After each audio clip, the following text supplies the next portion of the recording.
Hi, welcome to the Richard Gabili YouTube channel, and for today's tutorial, I will be teaching you on how to turn on and off labels and display on iPhone X. But first, can you subscribe to this channel and don't forget to hit the subscribe button and the bell to notify you for the new updates. And let's start!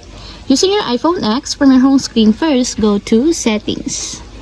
Then in the Settings, scroll down and find the Accessibility and then tap. Then on the accessibility, go to vision section and then tap the display and text size.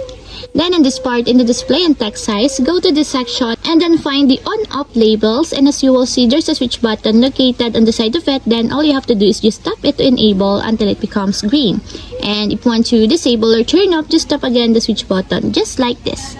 And that's it, we have successfully turned on and off labels and display on iPhone X. If you have a question, kindly comment down below and don't forget to hit the subscribe button and the bell to notify you for the new updates. And thank you for watching!